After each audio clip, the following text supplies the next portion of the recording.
What's up, everybody? It's your boys Gin and Juice back at it again, and we got more Beckett returns. Now, Beckett has not been the kindest to us. No. So it's pretty interesting. What I'm going to do is I'm going to go like this.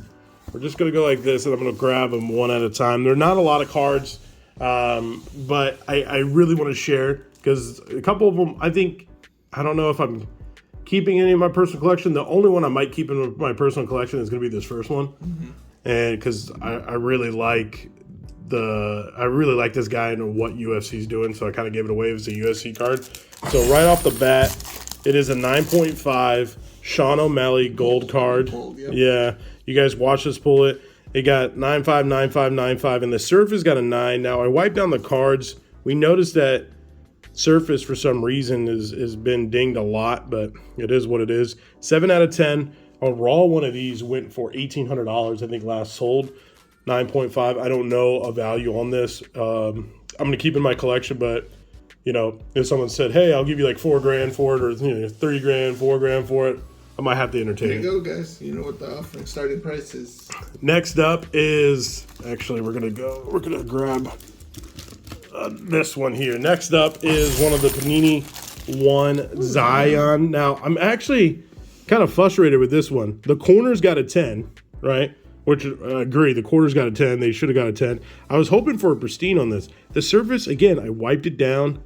Don't know what the problem is. Got an 8.5. 8.5. Now, I did the same wipe with these other cards coming up, and the surface, I think, for most of the other cards going forward, were not that bad. So you got to know that Panini 1, obviously, both of those cards are encased. So obviously, they must have been factory damaged somewhere. Yeah. Can't really see too much. Does this mean BGS is grading harder? Maybe. I definitely felt like this could have been a pristine 10, but I was wrong. I thought originally when I looked at the front, the way it was, like, hey, we could have a black label, but when you look at the back, you can see it's off-centered a little bit. So, not too bad there. Next up is, let's go like this. I'll go like that. Next one up is a very, because the way they do these, I'll explain when I get to it. But we already know there's always a lot of controversy around this card.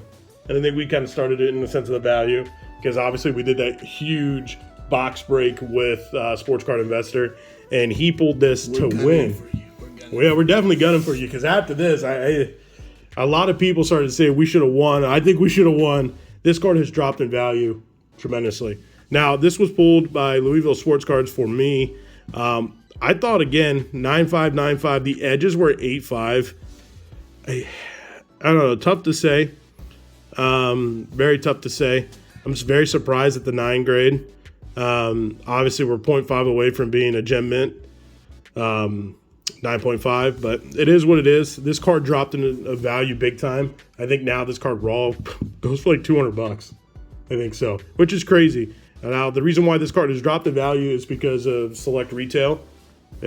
Silvers are just too much now. Like, there's so many of them. I hope Panini stops, but obviously they love money, so they're not going to stop there. Yeah, so this card, I think, roughly around $900 to $1,000 value as a 9.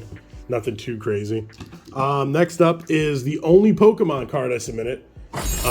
Is a 9, right? So I have a bunch of these Evolution Charizards, and I thought, hey, this might be, 14 of them from the live stream. Right. I sold a few of them, and then I kept a handful of them as well. I was like, hey, this actually might be able to get the first and only pristine 10 that they had. I definitely know it wasn't going to get a black label, but when I looked at it, like, if you guys look at this right here, I mean, this looks pretty clean on the front. They said surface, corners, and edges all got a 9. Centering was a 9.5. The centering definitely is a 9.5, but the corners, edges, and surface, I don't know. I think the front of the card looks great. I just realized that the side of your case is cracked. Oh, shit.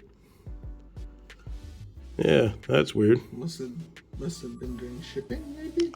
Maybe. But when I look at the back of this, it's the typical Evolutions back. I know that looks like a white dot, and it somewhat is, but that's the edge. So maybe edges, maybe a 9 there, but I don't know about corners and surfaces. I mean, the surface looks great. Surface looks great on the back, and the corners actually look good. I don't know if that's technically a corner or not, but yeah, I don't know. You guys let me know in the comments below if this is a 9 or a 9.5 or even a 10. I bet you if I cracked it open and sent it off to PSA, it probably has a better shot at a 10. But, you know, we'll stay true. The crappy thing is I think I did the service for like 150 bucks, and I think a 9 of this card's like 150 bucks. So nothing too crazy. Took an L there, but it is what it is. The next card is going to be super interesting. This is from our pack battle for Chronicles NFL. And as you can see, it is a Justin Herbert. This is the Prism Black Green card out of 49. This is 7 out of 49. And it got a 9.5. True Gem Mint 9.5. Beautiful card. I don't know the value on this bad boy. I don't know what I'm going to do with it. I might take it to Nationals, Prison God show coming up. Oh, National, not no S. No S. Chris will crucify us if we add the S on the end of National. My apologies. But yeah, this card is, I think it's not going to be a huge card by any means. I'm not going to sit here and like try to hype it up. Prism Black was basically like I think it's a subset within the Chronicles product and so forth. It's out of 49. It's still a numbered rookie card of Justin Herbert from a short printed set to begin with. So it's still pretty cool. Still pretty dope. It is a Prism card. But yeah, don't know. I would assume, I would entertain offers a little bit over 1,000 or a couple thousand, maybe again, at 2,500 to $4,000. I don't know where it's at. I'm going to look at comps and so forth. I know one sold by itself, just this, like 1,500 bucks. So I don't think I'm too far off with my assumption. Not too far, I guess. But there we go. Those are my BGS returns. Let me know what you think below. But also, before you guys go, I was at Game 2 of the NBA Finals, an experience I'm very thankful for. I had the ability to go. Why didn't I see you at courtside? Because the tickets were like $4,000 a piece, and there was 4 of us, so it was insane. That's how much tickets were? Yeah. Holy shit. Yeah, it was like almost. I saw your pictures, and you were pretty close to. Yeah, we were like 10 rows up, but we were obviously a lot of people. We get this question asked all the time. Well, at least I do in the comments below about. Hey, I thought you were a 76ers fan. Well, I am a 76ers fan, and I'm also a Suns fan. And the reason being, basketball is like my first true love. I played basketball growing up. Basketball was my sport. That's why I feel like I only know about basketball from I guess we're going to 2000 to 2010. Milwaukee. I mean, if it might be cheaper, I don't know. But anyway, yeah, grew born in the Philly area, then moved out to Phoenix. Grew up, spent most of my life there. Huge Suns fan. Grew up watching the Suns. This is the first time the Suns made the finals since like 93, 94 when Barkley did it.